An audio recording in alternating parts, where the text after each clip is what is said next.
Hey guys, it's Dr. Berg here. In this video, I want to show you what's behind sleep apnea. Sleep apnea is not really a sleeping problem, it's a sleeping symptom. It's an air obstructive pathway problem. People with sleep apnea can't breathe because there's something obstructing the pathways of air getting into their lungs. So if you're not breathing, you're not going to sleep. So that's why they use the little CPAP machines to force air in there, and then you can sleep better, right? There's a couple things that I want to show you what's behind the scenes. And number one, if you have sleep apnea, usually you have a collapsing of the back part of the sinus, back of the throat area, and it starts to what's called atrophy. And atrophy is kind of a sagging, drooping tissue that can then obstruct the breathing pathways. And it can come from many different things. People say it's obesity, but there's a lot of skinny people that have this, and there's a lot of fat people that don't have it.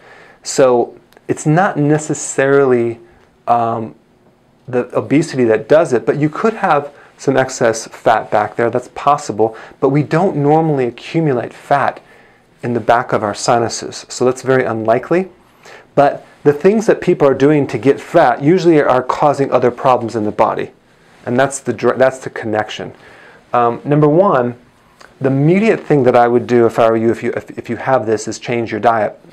One is that you want to avoid milk, any milk products, ice cream, and even cheese, because that will create a swelling back here right off the bat. And anything that creates inflammation will be a problem. So allergies, food allergies, are a big problem. Sugar is a big problem because sugar will cause swelling of the different tissues. It's very inflammatory.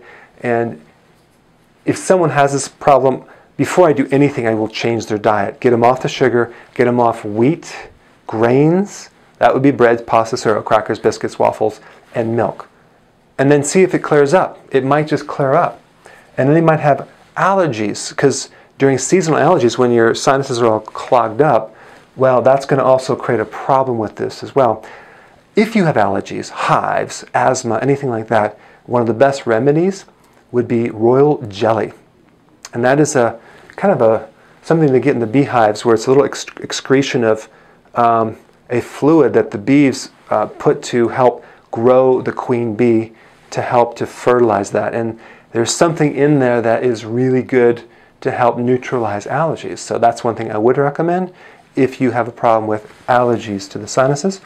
And then sinus congestion, I would go after the eating first, and then see if that just doesn't just clear it up. And then high cortisol, that's high stress. That can also shrink a nerve that's connected to your brainstem, one of the cranial nerves that goes to the back of the sinuses.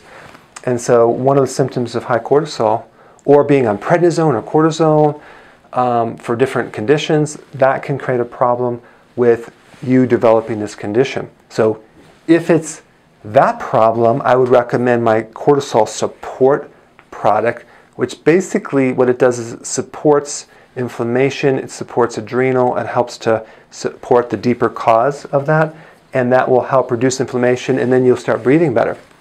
If you have allergies year-round, that could be a fungus growing in your sinuses because you had a history of antibiotics, but it can also come from other things.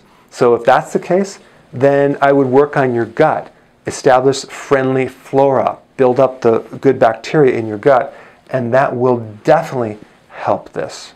Okay. The last thing I'm going to recommend is apple cider vinegar. Why? Because just by dropping the pH of your body just a little bit with apple cider vinegar, like a teaspoon in some water every day, it will instantly increase your oxygen carrying capacity through your body, and you'll actually breathe better. And you should just try it to see if that works for you.